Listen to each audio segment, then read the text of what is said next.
Hello students, आज हम लोग पढ़ेंगे क्लास 12 के chapter 9 ray optics and optical instrument के topic refraction at spherical surfaces and by lenses. देखिए, हम लोग ने अभी तक जो चीजें पढ़ी हैं उसमें यह था कि सबसे पहले हमने देखा reflection of light by a plane surface, फिर कर्व्ड सरफेस। उसके बाद फिर हमने रिफ्रैक्शन देखा। ठीक है, रिफ्रैक्शन थ्रू अ स्लैब या मान लीजिए रिफ्रैक्शन थ्रू अ इंटरफेस। फिर जाकर पढ़ा टीआईआर के बारे में, टोटल इंटरनल रिफ्लेक्शन।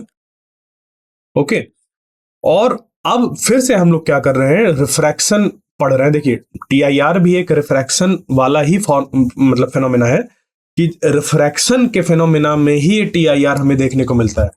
तो टीआईआर को तो मैंने एक्सप्लेन कर रखा है, बस मैं अभी आपको बता रहा हूं कि ये सारी चीजें मैंने अभी तक बताई हैं। अब जो हम लोग को पढ़ना है वो है refraction at spherical surface and by lenses. तो रिफ्रैक्शन स्फेरिकल सरफेस में कैसा होगा, या फिर अगर लेंस की बात करें तो कैसा होगा, ये हम लोग को पढ़ना है। देखिए, आपने ये जरूर पढ़ा होगा कि जैसे अगर हमारे पास एक ग्लास स्लैब है और उस ग्लास स्लैब में आपने क्या किया, एक रिफ्रैक्शन की अगर स्टडी करी तो ये आपने जरूर देखा था कि मान लीजिए इस स्लैब को अगर मैं यहां पर सिर्फ एक ऐसा इंटरफेस जैसा प्रेजेंट करूं, इसको एज अ लाइन कि इधर एयर है और इधर ग्लास है। ठीक है, इस जगह पर तो जो लाइट मान लीजिए ऐसे आती है इस पे, और ये हम ड्रॉ करते हैं एक नॉर्मल, क्या ड्रॉ करते हैं, एक नॉर्मल ड्रॉ करते हैं। तो अब क्योंकि जो ग्लास का रिफ्रैक्टिव इंडेक्स है वो ज्यादा है एज कंपेयर टू एयर, तो ये वाली लाइट जिसको जाना चाहिए था कुछ ऐसा, मतलब एक स्ट्रेट पाथ में जाना चाहिए था, वो टुवर्ड्स द नॉर्मल बेंड हो जाती है। ठीक है, टुवर्ड्स द नॉर्मल बेंड हो जाती है कुछ इस तरीके से, और ये वाला एंगल हम लोग बोलते हैं आई और ये वाला बोलते हैं आर। ठीक है, तो इस तरीके का हमारा होता है फेनोमेना रिफ्रैक्शन ऑफ लाइट। और ये तब हमें मिलता है जब हम एक मीडियम से दूसरे मीडियम में ट्रेवल करते हैं, यानी कि जो लाइट है वो एक मीडियम से दूसरे मीडियम में जाती है तो वो अपने स्ट्रेट पाथ से डेविएट हो जाती है। ठीक है, वो जो उसका स्ट्रेट पाथ है जहां उसको जाना चाहिए था वहां ना जाकर वो थोड़ा सा डेविएट हो जाती है। अब वो डेविएशन टुवर्ड्स द नॉर्मल होगा या अवे फ्रॉम द नॉर्मल होगा, ये डिपेंड करता है कि जो लाइट है वो कहां से कहां जा रही है, यानी कि किस रिफ्रैक्टिव इंडेक्स से किस रिफ्रैक्टिव इंडेक्स पे जा रही है। अगर ऑप्टिकली रेयर से ऑप्टिकली डेंसर पर जाती है तो जो लाइट होती है वो टुवर्ड्स द नॉर्मल बेंट होती है। और अगर अगर यहां पर ये चीज उल्टी होती है, अगर मान लीजिए कि लाइट जो है वो अंदर से बाहर आ रही होती, ठीक है, क्या हो रही होती, अंदर से बाहर, यानी कि इसके आगे मैं अगर ड्रॉ करूं तो मान लीजिए कि ये लाइट जो है वो यहां तक पहुंची, अब इस जगह से ही बाहर निकल रही है, तो यहां पर हम एक नॉर्मल ड्रॉ करेंगे, इसका कुछ एंगल बना, इंसिडेंट एंगल।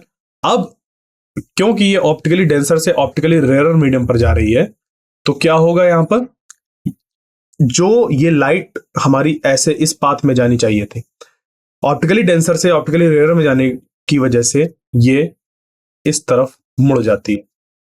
ओके, ये इस तरफ मुड़ जाती है, और यानी कि कहने का मतलब कि जो इसका एंगल ऑफ रिफ्रैक्शन है वो बढ़ जाता है। अगर यहां पर I2 इसका नाम दे दें और R2, तो ये चीज हमें मिलती है। Okay, clear. एक चीज और, हम जैसे कि पढ़ते हैं रिफ्लेक्शन के केस में लॉज ऑफ रिफ्लेक्शन, वैसे रिफ्रैक्शन के केस में भी हम लोग ने दो लॉज पढ़े थे, लॉज ऑफ रिफ्रैक्शन के नाम से। पहला ये था कि इंसिडेंट रे, रिफ्रैक्टेड रे, ठीक है, इंसिडेंट रे और रिफ्रैक्टेड रे, और ये जो नॉर्मल है, ये तीनों एक ही प्लेन में लाई करते हैं। एक ही प्लेन में लाई करने का क्या मीनिंग है, इसको मैंने एक्सप्लेन किया था, यानी कि अगर हम यहां पर देखें, ठीक है, अगर एक यहां पर एक प्लेन कंसीडर करें, इस जगह पर कुछ ऐसा प्लेन कंसीडर करें ऐसे, तो इस तीनों ये जो तीनों हमारे पास रेज हैं, एक नॉर्मल, इंसिडेंट और रिफ्रैक्टेड, ये इस प्लेन में ही लाई कर रही है। ऐसा नहीं है कि इंसिडेंट ऐसी आई, नॉर्मल ऐसी ड्रॉ करी, और जो रिफ्रैक्टेड रे है ये बाहर तरफ आ जाए, किधर आ जाए, यहां से बाहर तरफ आ जाए। ओके, ऐसा नहीं होता। या फिर ऐसा नहीं होता कि ये जो है ये ऊपर तरफ ऐसे निकल जाए, ठीक है, ऊपर तरफ ऐसे निकल जाए इस प्लेन से बाहर, ठीक है, ये जो प्लेन आपको दिख रहा है इसके बाहर आ जाए आपकी तरफ। अगर आप इसको स्क्रीन में ऐसे देख रहे हैं तो ये आपकी तरफ आ जाए रिफ्रैक्टेड रे, ऐसा नहीं होता, क्योंकि ये प्लेन में आ रही है, नॉर्मल भी यहीं पर है, तो रिफ्रैक्टेड भी इसी तरफ होगा। यही है हमारा पहला लॉ, दूसरा ये बनता है कि sine I by sine R, sine I by sine are is equal to constant. और ये जो हमारा निकल कर आता है कांस्टेंट, ये होता है रिफ्रैक्टिव इंडेक्स के बराबर। तो मान लीजिए हमारा मीडियम सेकंड था, या ग्लास ही है, ग्लास ले लेते हैं इसको, और ये एयर थी। तो अब क्योंकि जो लाइट है वो एयर से ग्लास में जा रही है, तो इंसिडेंट एंगल कहाँ होगा? एयर में। और रिफ्रैक्टेड एंगल कहाँ होगा? ग्लास में। तो इसके लिए हम लोग लिखते हैं जो कांस्टेंट, इसको लिखते हैं एन जी ए, यानी कि refractive index of glass with respect to air. जहां से लाइट आती है उसके रिस्पेक्ट में हम लोग देखते हैं जहां पर जाती है उसका रिफ्रैक्टिव इंडेक्स। तो refractive index of glass with respect to air ये हमारा बनता है। क्लियर? इसी में एक और चीज ऐड कर सकते हैं हम लोग कि अगर चाहे तो इसी चीज को लिखा जा सकता है कि absolute refractive index of glass divided by absolute refractive index of air. ठीक है, इस चीज को लिखा जा सकता है। इस चीज को मैंने एक एक डेरिवेशन करके एक्सप्लेन किया था, ये सारी चीजें, तो मैं थोड़ा सा आपको ये रिवाइज करा रहा था। अब इसमें जो हमारा इंपॉर्टेंट है वो इन्हीं की ही रिक्वायरमेंट है हमें। ठीक है, ये जो मैंने अभी ड्रॉ किया इन्हीं की ही रिक्वायरमेंट है हमें।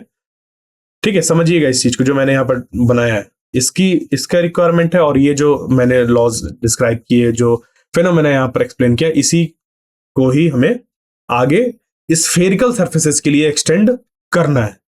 तो अभी तक हम लोग ने प्लेन इंटरफेस के बारे में पढ़ा था, जो भी था यहाँ पर, जैसे ये था ना, ये एक प्लेन इंटरफेस है। अगर यही इंटरफेस कैसा हो जाए? कर्व्ड हो जाता। क्या हो जाता? कर्व्ड हो जाता। तो फिर यहां पर कैसा बिहेवियर होता इस रे का? जब ये रे एंटर करती कैसा बिहेवियर होता, कहां जाती, क्या करती, ये अब हमें स्टडी करना है। जैसा यहां पर इंटरफेस कैसा था? स्ट्रेट था, अब यहां पर कर्व्ड है। क्योंकि देखिए कर्व्ड इंटरफेस बहुत जगह पर मिलते हैं। अगर हम एक एग्जांपल के तौर पर इसको बॉटल को लें, तो इस बॉटल पर भी आप देख पा रहे हैं कि ये इस जगह पर एक कर्व्ड सरफेस है कि नहीं? इस जगह पर एक कर्व्ड सरफेस है। तो जो लाइट यहां पर एंटर कर रही होगी वो एक कर्व्ड इंटरफेस को महसूस कर रही है और फिर वो अंदर जा रही है। यानी कि कर्व्ड सरफेस, जैसे कि लेंस पे भी अगर हम देखें तो कर्व्ड सरफेस ही होती है। तो अगर हम लेंस के रिफ्रैक्शन को स्टडी करना है तो हमें पहले कर्व्ड सरफेस की में जो रिफ्रैक्शन होता है वो कैसे होता है उस चीज को स्टडी करना होगा। क्लियर? तो यहां पर लेंसेज बाद में पढ़ेंगे, बट पहले हम रिफ्रैक्शन एट स्फेरिकल सरफेसेस पढ़ेंगे। ठीक है, स्फेरिकल सरफेसेस। पैराबोलिक सरफेसेस भी होती हैं जो कि आपके सिलेबस में ही नहीं है, मतलब 12th क्लास में है ही नहीं। ये तो आगे चलकर जब आप इसी चीज में ग्रेजुएशन करते हैं तब आपको मिलता है वो सब। ठीक है, पैराबोलिक सरफेसेस। कोई नहीं, आगे बढ़ते हैं हम यहाँ पर। तो we shall now consider refraction at spherical surface between two transparent media. तो यहां पर इसके लिए हम लोग क्या लेंगे? दो ट्रांसपेरेंट मीडिया लेंगे। ठीक है, अब देखो कर्व्ड सरफेस जो एक स्फेरिकल सरफेस है वो हमारी कई तरीके से बन सकती है। या तो एक ग्लास हो, या तो एक वाटर ड्रॉपलेट है, जैसे उसका हमने एक हिस्सा ले लिया, यानी कि कुछ भी हम इस तरीके से बना सकते हैं।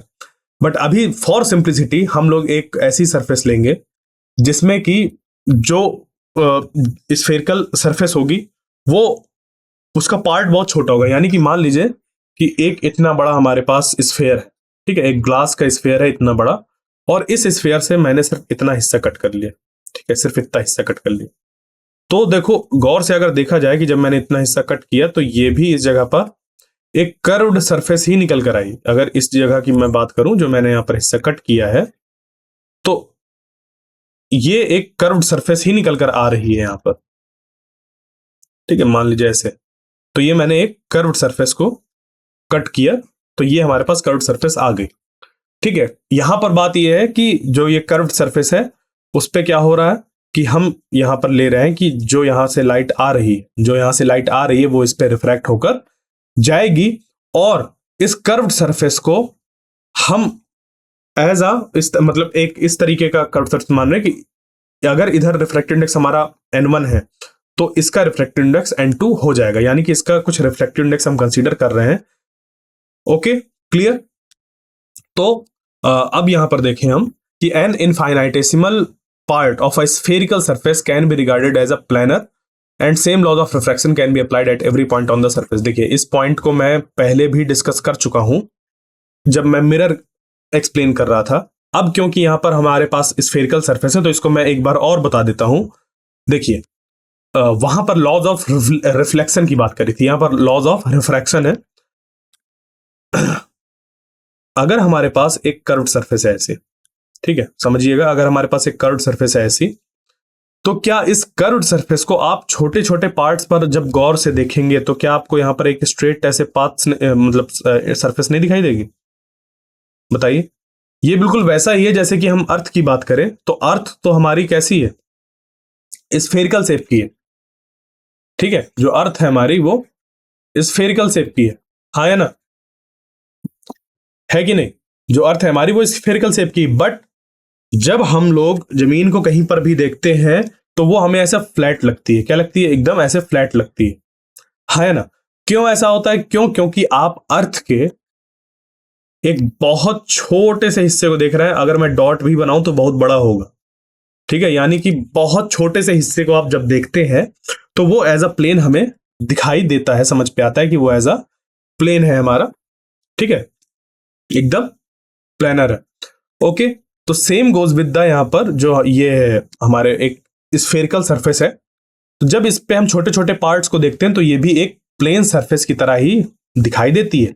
यानी कि अगर इसमें कोई लाइट फॉल होगी, समझिएगा ध्यान से, अगर इसमें कोई लाइट फॉल होगी, मान लीजिए कुछ ऐसी लाइट फॉल हो रही है इस जगह पर और हमने इसको बहुत छोटा सा एक प्लेन इंटरफेस माना है, तो इस जगह पर हम ड्रॉ कर सकते हैं एक नॉर्मल, और फिर इस नॉर्मल को ड्रॉ करने के बाद जो रिफ्रैक्शन होगा वो कैसा होगा? देखिए, जाना चाहिए था इसको इधर, बट इधर ना जाकर ये ऐसे रिफ्रैक्ट हो जाएगी, ठीक है, क्लियर? यानी कि अगर मैं यहां पर बनाऊं तो ये नॉर्मल ऐसा बन जाएगा कुछ, और लाइट हमारी ऐसी मान लीजिए इंसिडेंट कर रही है, तो ये जाना चाहिए था ऐसे, तो ये रिफ्रैक्ट होकर ऐसे आ जाएगी, क्योंकि जो यहाँ पर ग्लास है उसका रिफ्रैक्टिव इंडेक्स ज्यादा होगा एज कंपेयर टू एयर जो हमने बाहर लिया है। अगर इसको लेंस ले रहे हैं, ग्लास ले रहे हैं ग्लास का, तो ये चीज ओके, यहां तक क्लियर? तो जो लॉज ऑफ रिफ्रैक्शन है इनको हम लोग अप्लाई कर पा रहे हैं, ठीक है। इंसिडेंट रे, नॉर्मल और रिफ्रैक्टेड रे वो तीनों एक ही जगह पर एक ही प्लेन पे लाई कर रहे हैं, और जो ये आई और आर है हमारा, ये स्नेल्स लॉ को भी फॉलो करेगा, यानी कि sine I by sine are is equal to n g a. अगर ग्लास और वाटर की बात करें तो ये भी हमारा फॉलो होगा। तो ये ध्यान रखना है कि जो लॉज ऑफ रिफ्रैक्शन है वो हमेशा फॉलो करते हैं, वो हमेशा फॉलो करते हैं, सरफेस चाहे कैसे भी हो। अब मैं ये क्यों कह रहा हूं, समझिएगा बात को। मान लीजिए कि आपने कैसी भी एक सरफेस कंसीडर कर लिया, आपने कैसी भी एक सरफेस कंसीडर कर ली, बात वही आ जाती है कि जब हम अब कोई एक रे है, मान लीजिए इस जगह पर आ रही है, इस जगह पर इंसिडेंट हो रही है, तो इस जगह पर जब ये रे इंसिडेंट कर रही है तो हम इस जगह पर एक छोटा सा एक प्लेन कंसीडर कर सकते हैं, ठीक है, एक छोटा सा प्लेन कंसीडर किया जा सकता है, और फिर उस प्लेन के परपेंडिकुलर हम एक नॉर्मल को ड्रॉ करेंगे। अगर यहां पर हम नॉर्मल की बात करें तो ये कुछ ऐसा हमें लग रहा है कि ड्रॉ होगा। तो अब इस इंसिडेंट रे को जाना चाहिए था किधर? एक स्ट्रेट पाथ में, बट रिफ्रैक्शन होगा और ये टुवर्ड्स द नॉर्मल बेंड हो जाएगी, ठीक है। तो इस तरीके से आप कहीं पर भी एक सरफेस को, अगर किसी जगह पर लाइट फॉल हो रही है तो छोटे छोटे वहां पर हम प्लेन कंसीडर कर सकते हैं। ये बिल्कुल वैसा ही होता है जैसे कि एक सर्किल है, मान लीजिए क्या है, सर्किल, ये सर्किल है, तो इस सर्किल के इस पॉइंट पर अगर हम कहते हैं तो एक पॉइंट पर हम मान सकते हैं कि एक टेंजेंट ड्रॉ होता है। तो उसी तरीके से जब हमारे पास कोई इंटरफेस, कोई सरफेस होती है, तो किसी पॉइंट पर अगर हम देखें तो उससे टच करता हुआ एक ऐसा प्लेन हम बना सकते हैं, मतलब कि इस जगह पर एक प्लेन हमारा बन सकता है कुछ ऐसे शेप में, ठीक है, समझ पे आई बात? क्लियर? तो ये हमें बहुत ध्यान देना होता है इस बात में, ठीक है। तो just for the reflection by spherical mirror, the normal at the point of incidence is perpendicular to the tangent plane, ठीक है, ये आ गया ना, टेंजेंट प्लेन, प्लेन की बात आ रही थी, यहां पर सिर्फ क्या था, टेंजेंट थी, लाइन की बात थी, ठीक है, यहां पर टेंजेंट एक लाइन की बात थी जब सर्कल की बात कर रहे थे। और जब हम एक स्फेरिकल सरफेस या इस तरीके की किसी भी सरफेस की बात करते हैं तो वहां पर टेंजेंट प्लेन होता है। क्या होता है? Tangent plane. तो अगर आपको टेंजेंट क्लियर है तो टेंजेंट प्लेन भी क्लियर हो जाएगा।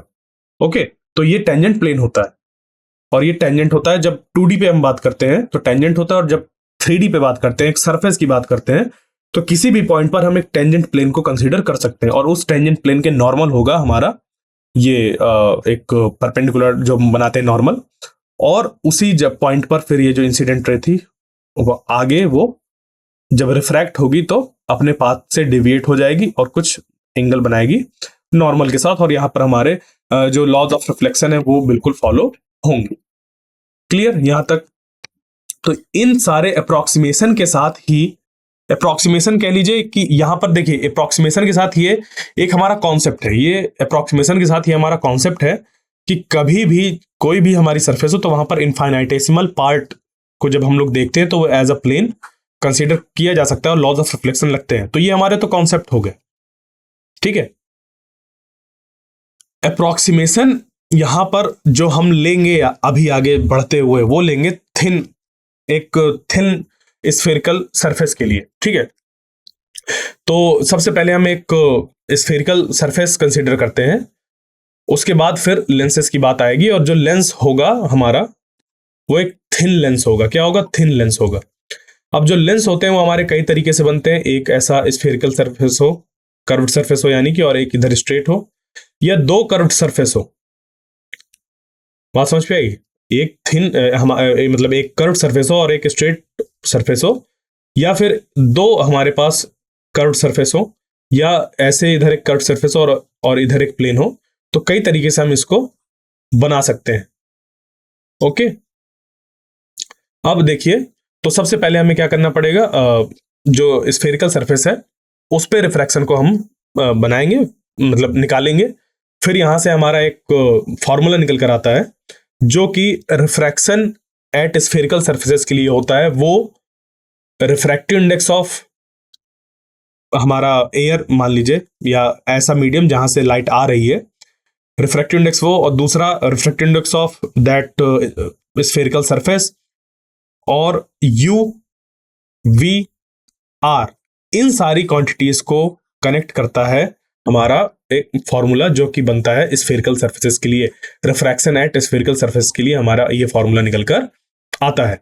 ओके, फिर उसके बाद हमारे बनते हैं, जब हम लेंसेस की बात करते हैं तो जैसे अभी बताया ना कि लेंसेस दो स्फेरिकल सरफेस का कॉम्बिनेशन हो सकता है, या एक स्फेरिकल और एक प्लेन, या एक प्लेन और एक स्फेरिकल सरफेस का कॉम्बिनेशन हो सकता है लेंस।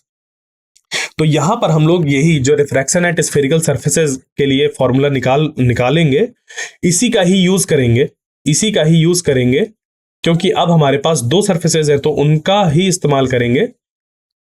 यहां पर दो बार रिफ्रैक्शन को लगाएंगे स्फेरिकल सरफेस पे, फिर उनको कंबाइन करके एक फॉर्मूला बनता है, वो बनता है लेंस मेकर्स फॉर्मूला। यानी कि हमें लेंस की फोकल लेंथ वगैरह बनाने के लिए जो जो चीजों की रिक्वायरमेंट होती है तो उस लेंस मेकर्स फॉर्मूला में होता है। यानी कि लेंस को बनाने के लिए जो जो भी चीजें हमें रिक्वायर्ड होती हैं एक लेंस में, उनको उन सब क्वांटिटीज को आपस में रिलेट करता है लेंस मेकर्स फॉर्मूला। फिर आता है लेंस फॉर्मूला, बिल्कुल वैसा ही जैसा कि हमारा मिरर इक्वेशन थी, उसी तरीके से लेंस इक्वेशन या लेंस फॉर्मूला भी निकलकर आता है। ठीक है, लेंस इक्वेशन या लेंस फॉर्मूला निकलकर आता है, वही 1/v - 1/u = 1/f, ये चीज। ठीक है, तो हमें रिफ्रैक्शन एट स्फेरिकल सरफेस से डेरिवेशन करते हुए यहां तक पहुंचना है। तो आइए अब चलते हैं आगे, कंसीडर करते हैं एक स्फेरिकल सरफेस को। तो रिफ्रैक्शन एट स्फेरिकल सरफेस में सबसे पहले कंसीडर करते हैं एक स्फेरिकल सरफेस को। तो हमने माना कि ये एक स्फेरिकल सरफेस है, ठीक है, हमने मान लिया कि ये एक स्फेरिकल सरफेस है। अब ये जो स्फेरिकल सरफेस है, ठीक है, ये जो स्फेरिकल सरफेस है, इस स्फेरिकल सरफेस में हमने ये माना है कि अंदर ये स्फेरिकल सरफेस कुछ ऐसी बनी हुई है। ठीक है, ये जो स्फेरिकल सरफेस है ये कुछ ऐसी बनी हुई है। ठीक है, यानी कि यहां पर जो भी हम बना रहे हैं, ठीक है, जो भी लाइट यहां पर आ रही है, ये एक यहां पर एक इंटरफेस है, और अंदर तरफ भी मटेरियल मौजूद है, इस चीज को हम लोग यहां पर बना रहे हैं। यानी कि इधर हमारे पास जो रिफ्रैक्टिव इंडेक्स है वो n1 है, और इधर जो रिफ्रैक्टिव इंडेक्स है वो n2 है, और ये जो n2 है ये हमारा किसका रिफ्रैक्टिव इंडेक्स है, जो भी है हमने स्फेरिकल सरफेस कंसीडर करी है जिस भी मटेरियल की, ये उसका रिफ्रैक्टिव इंडेक्स है। क्लियर यहां तक? तो इस स्फेरिकल सरफेस में आप देखिए हम क्या करेंगे, सबसे पहले ड्रॉ करेंगे रे डायग्राम, ये बताने के लिए कि अगर ऑब्जेक्ट कहीं पर रखा है तो इमेज किधर फॉर्म होगी, और इसको कैसे करेंगे आइए उसको समझते हैं। तो वही जो चीजें मैंने डिस्कस करी कि लॉज ऑफ रिफ्रैक्शन जो है वो हर जगह पर एप्लीकेबल है, किसी भी तरीके की सरफेस हो, क्या मानकर, इनफाइनाइटेसिमल छोटे छोटे टुकड़े जिसकी वजह से वहां पर टेंजेंट प्लेन फॉर्म हो जाएंगे और वहां पर फिर हम लोग अप्लाई कर सकते हैं इनको। तो देखिए कैसे, ये स्फेरिकल सरफेस, अब हमने मान लिया कि इसके सामने एक ऑब्जेक्ट रखा हुआ है, क्या मान लिया एक ऑब्जेक्ट रखा हुआ है, तो इस ऑब्जेक्ट से एक रे निकाली हमने और इस पॉइंट पर माना कि ये इंसिडेंट हो रही है। अब जब ये इस पॉइंट पर इंसिडेंट हो रही है, हमने ये माना ना कि ये एक पॉइंट साइज ऑब्जेक्ट है, तो यहां से लाइट निकली और ये जाकर इस जगह पर, ठीक है, एन पर, इस स्फेरिकल सरफेस के एन पर जाकर क्या हो रहा है, फॉल हो रहा है। तो इसके आगे की जो प्रोसेस है उस पर हमें लॉज ऑफ रिफ्रैक्शन को लगाना पड़ेगा, लॉज ऑफ रिफ्रैक्शन को लगाना पड़ेगा। तो लॉज ऑफ रिफ्रैक्शन यहां पर कैसे लगाएंगे, यहां पर हम लगाएंगे ऐसे कि सबसे पहले हम ये देखेंगे कि यहां पर अगर हमें नॉर्मल ड्रॉ करना है तो कैसे ड्रॉ होगा। तो क्योंकि ये एक स्फेरिकल सरफेस हमने मानी है, यानी कि ये स्फेरिकल सरफेस किसी बड़े से स्फेयर का पार्ट होगा, ये किसी बड़े से स्फेयर का पार्ट होगा। तो जब ये किसी बड़े से स्फेयर का पार्ट होगा तो उस स्फेयर का उसको सेंटर भी होगा, है ना, ठीक है, उस स्फेयर का कोई सेंटर भी होगा। तो ये जो हम सेंटर मानते हैं इसको हम लोग कहते हैं सेंटर ऑफ कर्वेचर। ये कर्वेचर का जो सेंटर है वो हो गया सेंटर ऑफ कर्वेचर। ओके, फिर सेंटर ऑफ कर्वेचर और इस पॉइंट के बीच में जो हम एक लाइन ड्रॉ करेंगे ऐसी, वो लाइन हमारी कहलाती है नॉर्मल। ऐसा क्यों होता है, ऐसा बिल्कुल उस रीजन से होता है। इसको मैं जब मिरर के बारे में बता रहा था तब भी मैंने इसको डिस्कस किया था, बट एक बार फिर बता देता हूं। और अभी भी मैंने डिस्कस किया है थोड़ी देर पहले कि अगर मान लीजिए एक सर्किल है, ठीक है, तो सर्किल में अगर इस पॉइंट की हम बात करें, इस पॉइंट पर हम एक टेंजेंट ड्रॉ कर सकते हैं, है या ना, और जो सेंटर से यहां पर एक रेडियस बनेगी वो इस टेंजेंट और इसके बीच में 90 डिग्री फॉर्म करती है। बात समझ पे आई? तो ये सेंटर और ये पॉइंट, यानी कि अगर मैं इस चीज को हटा दूं, अगर मैं यहां से इस चीज को हटा दूं तो ये क्या बचा, एक हमारी एक स्फेरिकल सरफेस, उसके किसी पॉइंट पर यहां पर टेंजेंट प्लेन, ये टेंजेंट प्लेन अब इसको कंसीडर कर लेंगे, ठीक है। इस सर्किल को अगर हम हटा दें तो ये चीज जो है यहां पर, कहने का मतलब कि एक प्लेन बन रहा होगा, ठीक है, इस जगह पर एक प्लेन बन रहा होगा, और उस प्लेन में, उस प्लेन के परपेंडिकुलर, उस प्लेन के परपेंडिकुलर यहां पर हमें मिल रहा होगा क्या, ये नॉर्मल, ठीक है। तो ये जो नॉर्मल है वो इस सेंटर ऑफ कर्वेचर से और ये जो पॉइंट ऑफ इंसिडेंट है उससे पास होता हुआ जाएगा। तो हमने ये बना दिया, एक नॉर्मल ड्रॉ कर दिया। अब उसके बाद इस पे हमने दिखाया कि क्योंकि जो n2 है वो बड़ा है n1 से, तो जब लाइट आएगी इस जगह पर इंसिडेंट होगी तो वो क्या होगा, उसका रिफ्रैक्शन होगा और light towards the normal bend हो जाएगी। तो हमने यही दिखाया कि लाइट जानी चाहिए थी ऐसी, बट टुवर्ड्स द नॉर्मल ये बेंड हो गई और ये चली गई ऐसे, ठीक है, ये चली गई ऐसे, इस तरफ, ठीक है। तो ये जो नॉर्मल है और ये जो रिफ्रैक्टेड रे है इसके बीच का एंगल बन गया r, और जो ये इंसिडेंट रे है और ये जो नॉर्मल है इसके बीच का एंगल बन गया i, ठीक है, इसके बीच का एंगल बन गया i। क्लियर, समझ पे आ गई बात? उसके बाद यहां पर अब हम क्या करेंगे, यहां पर थोड़ा सा कंस्ट्रक्शन करेंगे, लिटिल बिट ऑफ कंस्ट्रक्शन क्या कि हम यहां पर ये जो पॉइंट है यहां से इस प्रिंसिपल एक्सिस पर एक लाइन ड्रॉ करेंगे। ओके, दूसरी चीज हमने ये माना है कि ये वाला जो हमारा कर्वेचर है वो बहुत, मतलब ये जो ये है हमारा अपर्चर है, ये बहुत छोटा है, ठीक है, ये अपर्चर बहुत छोटा है, यानी कि ये जो हाइट है बहुत छोटी है, या फिर ये कह सकते हैं कि जो आर है वो बहुत बड़ा है, आर बहुत बड़ा है as compare to M N, ठीक है, एन एम। या कह लीजिए कि जो हमारा अपर्चर है उसके कंपैरिजन में जो आर है वो हमारा काफी बड़ा है, जिसकी वजह से हमारा यहाँ पर स्मॉल एंगल अप्रोक्सीमेशन लगेगा, जैसा कि हम लोग ने मिरर पर लगाया था। स्मॉल एंगल अप्रोक्सीमेशन का मीनिंग कि tan i is equal to i लिया जा सकता है, यानी कि tan थीटा जो होगा वो थीटा लिया जा सकता है जब theta is very small, when theta is very small. ठीक है, जब थीटा वेरी स्मॉल होगा तो ये हमारा फॉर्म हो जाएगा। ओके, अब आइए देखते हैं इस पे कि ये जो हमने यहाँ पर रिफ्रैक्टिव इंडेक्स 2 कंसीडर किए हैं और जो यहाँ पर कंस्ट्रक्शन किया है इसमें और क्या क्या चीजें हैं। तो ये जैसे ये है, ये ऑब्जेक्ट की डिस्टेंस हो गई फ्रॉम दिस ऑप्टिकल सेंटर, और यहां से जो इमेज फॉर्म हो रही है हमारी उसकी डिस्टेंस हो गई v, और सेंटर ऑफ कर्वेचर और ये ऑप्टिकल सेंटर के बीच की जो डिस्टेंस है वो हमारी हो गई कैपिटल R, यानी कि रेडियस ऑफ कर्वेचर। क्या हो गई? Radius of curvature. ठीक है, तो यहां पर जो हमने लिया है वो अप्रोक्सीमेशन ये है सिंप्लीफाइड टर्म्स पे, कि जो ये कर्व्ड पोर्शन आपको ऐसे दिख रहा है इसकी बजाय आप ये मानेंगे इसको कि ये एक स्ट्रेट पोर्शन है। क्या है? एक स्ट्रेट पोर्शन है, जिसके कारण से होगा क्या, यहां पर हमारे ट्राइंगल्स फॉर्म हो जाएंगे और फिर हम ट्राइंगल्स में उनके एंगल्स और उनके साइड्स के बीच के रिलेशन को निकालकर एक रिलेशन को फाइंड करेंगे जो कि V, U और R और रिफ्रैक्टिव इंडेक्स जो है दोनों मीडियम के, इनको एक साथ एक जगह पर रिलेट करके रखेगा। ठीक है, तो सबसे पहले हम क्या करेंगे, यहां पर कंसीडर करेंगे फॉर स्मॉल एंगल्स। ठीक है, यही हमारा अप्रोक्सीमेशन है फॉर स्मॉल एंगल्स, यानी कि छोटे छोटे एंगल्स हैं। तो tan NOM, देखिए यहां पर हम ये वाला ट्राइंगल कंसीडर कर रहे हैं। ठीक है, तो फॉर ट्राइंगल NOM, ये जो एंगल है NOM एंगल, यानी कि इस एंगल की बात हो रही है।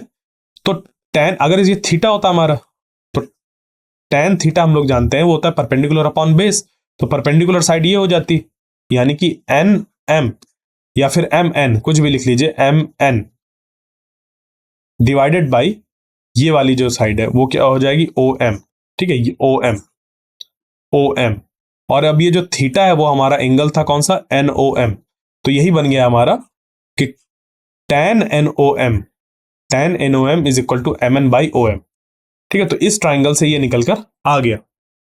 ठीक है, यहां पर ध्यान दीजिएगा कि ये जो पॉइंट M है और ये जो पॉइंट है ये सेम ही जगह पर है, ये एक स्ट्रेट है हमारे एक लाइन। ओके, फिर उसके बाद आता है tan NCM यानी कि ये वाला इस ट्राइंगल पर एंगल NCM, ये तो एंगल NCM जो हो जाएगा वो NM divided by MC, MN divided by MC, ये हो गया हमारा दूसरा। तीसरा tan NIM,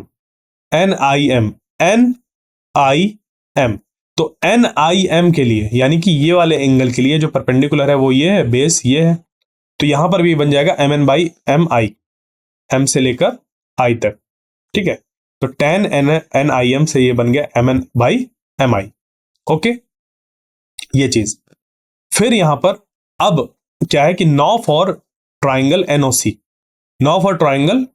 NOC, ठीक है, NOC यानी कि NO और C, इस ट्राइंगल के लिए अगर हम लोग देखें, ठीक है, इस ट्राइंगल के लिए हम देखें तो ये वाले एंगल का सम इसके साथ जब हम करेंगे, यानी कि ये वाले जो दो एंगल्स हैं इनका सम इसके बराबर होगा, ये इन दो एंगल्स का सम जो होगा वो इसके बराबर होगा, जहां से कि हम ये लिख सकते हैं कि, और ये कैसे होगा, देखिए ट्राइंगल की एक प्रॉपर्टी होती है बहुत ही सिंपल, कि ये वाला एंगल जो है ये अगर A1 है, या फिर A मान लीजिए ये A है, ये B है और ये C है, ठीक है, और ये यहां पर एक ऐसी लाइन बनी हुई है, तो ABC 3 एंगल है हमारे पास। अब हम जानते हैं कि A plus B plus C जो होता है वो 180 के बराबर होता है। ठीक है, A plus B plus C जो होता है वो 180 के बराबर होता है, ये हमने बना दिया, बराबर कर दिया।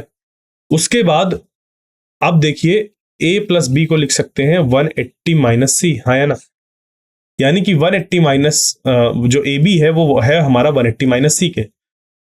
अब देखिए ये वाला जो एंगल है, ये वाला एंगल, ये वाला एंगल क्या है? ये वाला एंगल भी तो हमारा 180 में अगर माइनस कर दिया जाए सी, क्योंकि ये स्ट्रेट लाइन है, ये टोटल 180 में ये सी माइनस किया तो मिल गया हमें इस तरफ वाला एंगल 180 माइनस सी। ठीक है, तो a plus b is equal to 180 minus c, यानी कि ये एंगल हमारा क्या कहलाता है? एक्सटीरियर एंगल कहलाता है। तो वही चीज यहां पर लगाई गई कि ये वाला एंगल प्लस ये वाला एंगल बराबर हो जाएगा इस एक्सटीरियर एंगल के। Okay, clear? तो यहां से हमारा i is the exterior angle, तो ये बन गया i is equal to NOM प्लस NCM, NOM प्लस NCM, ये हमने लिखा यहां तक। अब इसके आगे मैं इसको नेक्स्ट लेक्चर में बताऊंगा। आज के लेक्चर के लिए इतना काफी है, मिलते हैं नेक्स्ट लेक्चर में, तब तक के लिए थैंक यू।